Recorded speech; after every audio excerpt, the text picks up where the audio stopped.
কুন্তলীত আজিৰে পৰা ব্যাপক উৎসাহ উদ্দীপনাৰে 4দিনীয়া বিস্তৃত কাৰ্যসূচী।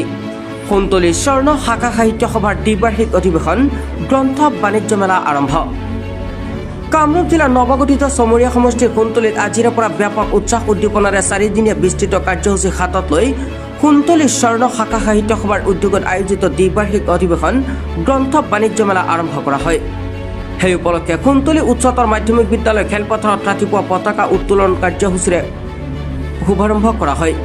পৰৱৰ্তী বৃক্ষৰোপণ, ধ্বজ উন্মোচন, খেল ধেমালি প্ৰতিযোগিতা, আলোচনা চক্ৰ, অসমীয়া কবিতা আবৃত্তি, অসমীয়া একক নৃত্য প্ৰতিযোগিতা, চিত্ৰাংকন প্ৰতিযোগিতা, স্মৃতি পৰীক্ষা, অকনিৰ্মেল, গোৱালপৰীয়া নৃত্য প্ৰতিযোগিতা, মুকলি কুইজ প্ৰতিযোগিতা, স্থানীয় শিল্পী গোষ্ঠীৰ নৃত্য পৰিৱেশন আৰু একাংকিকা নাট প্ৰদৰ্শন, মাৰাথন দৌৰ, ফেশ্বন আদি বিভিন্ন প্ৰতিযোগিতাৰ অন্তত দিনৰ অৰ্থাৎ 12 জানুৱাৰীত ৰাতিপুৱা 10 বজাত বাৰেৰহণীয়া সাংস্কৃতিক শোভাযাত্ৰা আৰু দিনৰ 1 বজাত কুন্তলী স্বৰ্ণ শাখা সাহিত্য সভাৰ সভাপতি এম শামছুল আলম ভূঞাৰ সভাপতিত্বত আৰু বিশিষ্ট কবি, সাহিত্যিক, লেখক, চিন্তাবিদ আদি গণ্যমান্য ব্যক্তিসকলৰ উপস্থিতিত অনুষ্ঠিত হ'ব মুকলি সভা।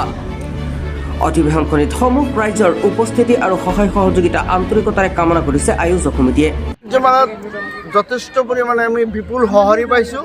অসমৰ বিভিন্ন ঠাইৰ পৰা গ্ৰন্থ বিপণী আমাৰ ইতিমধ্যে আহি পাইছে।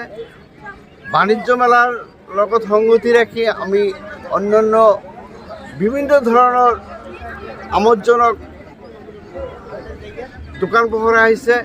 বাচ্চাৰ এই আমোদজনক কিছু বস্তু বাহিনী আহিছে, আমাৰ যেনেকৈ মীনা বজাৰ বুলি কয় সেইবিলাকো আহিছে। আমি আশা ৰাখিম আমি চবেই এইটো উপভোগ কৰিলে আমি চবেই ভাল পাম বুলি ক'ব পাৰোঁ। আমাৰ যদি সাহিত্য চৰ্চা যদি আমাৰ মাজত নাথাকে, সাহিত্য চৰ্চা নাথাকিলে আল্টিমেটলি আমাৰ উঠি অহা প্ৰজন্ম এটা দিশত যাবই। কাৰণ আমাৰ যেনেকৈ আমি সংস্কৃতি প্ৰেমী হোৱা দৰকাৰ, আমি স্পৰ্টছৰ প্ৰতি আমি আকৃষ্ট হোৱা দৰকাৰ, সাহিত্য সেৱাৰ প্ৰতিও আমাৰ তেনেকুৱা এটা মন থাকিব লাগিব। নহ'লে আমাৰ সমাজখন কেনেকৈ এটা শুদ্ধ সমাজ হ'ব আৰু উঠি অহা প্ৰজন্মৰ ভৱিষ্যত কেনেকৈ নিৰ্মাণ কৰিব। গতিকে সাহিত্য আমাক লাগিব। সাহিত্য সভা, অসম সাহিত্য সভা, জিলা সাহিত্য সভা, আমাৰ কুন্তলী স্বৰ্ণ সাহিত্য সভাৰ আমাৰ যথেষ্ট প্ৰয়োজনীয়তা আমি উপলব্ধি কৰিছোঁ। যাৰ কাৰণে আমি স্থানীয় এজন এই কুন্তলীৰ নাগৰিক হিচাপে আমি সাহিত্য সভাৰ সকলো কাৰ্যসূচীত আমি অংশগ্ৰহণ কৰি আছোঁ।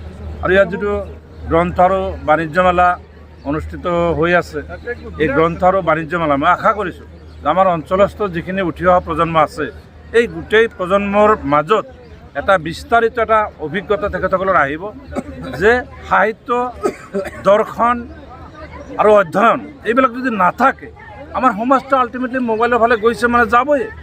মোবাইলৰ ফালে যোৱাটো আমি বেয়া নকওঁ, মোবাইল আমাৰ কাৰণে প্ৰয়োজনীয় বস্তু, কিন্তু প্ৰয়োজনীয়তাই যাতে এনেকুৱা এটা অৱস্থাৰ সৃষ্টি নকৰে আমাৰ যিবিলাক কলা সংস্কৃতি, যিবিলাক আমাৰ সাহিত্য সভাৰ দৰে যিবিলাক অনুষ্ঠান, এই অনুষ্ঠানসমূহৰ প্ৰতি যদি আমি কেতিয়াও যাতে আমি আঁতৰি নাযাওঁ, নৱপ্ৰজন্মক আমি এনেকুৱা কিছু দিহা দিব লাগে যে আমাৰ দেশ প্ৰেম, সাহিত্য প্ৰেম, স্থানীয় জন্ম জাগাৰ প্ৰতি যে প্ৰেম, মানৱ প্ৰেম, এই গোটেই প্ৰেমসমূহ যাতে আমাৰ উঠি অহা প্ৰজন্মই গ্ৰহণ কৰিব পাৰে আৰু আমাৰ সমাজখনক যাতে এটা সঠিক গতি দি আমাৰ এই যুৱ প্ৰজন্মই এটা সময়ত নেতৃত্ব ল'ব লাগিব। এই সমাজখনত আমাৰ মুৰব্বীসকলে নেতৃত্ব লৈছিলে। আজি আমাৰ মুৰব্বীসকল কাৰোবাৰ 80 ইয়াৰ্ছ হৈ গৈছে, কাৰোবাৰ 90 ইয়াৰ্ছ হৈ গৈছে। কাইলৈ আমাৰ মুৰব্বীসকল এদিন এই সমাজখনত নাথাকিব, আমাৰ এই উঠি অহা প্ৰজন্মই সমাজখনৰ গুৰি ধৰোঁতা হ'ব লাগিব। গতিকে মই আশা কৰিছোঁ যে এনেকুৱা এটা অনুষ্ঠানে আমাৰ অঞ্চলটোক এটা সঠিক দিশত আগুৱাই লৈ যাব।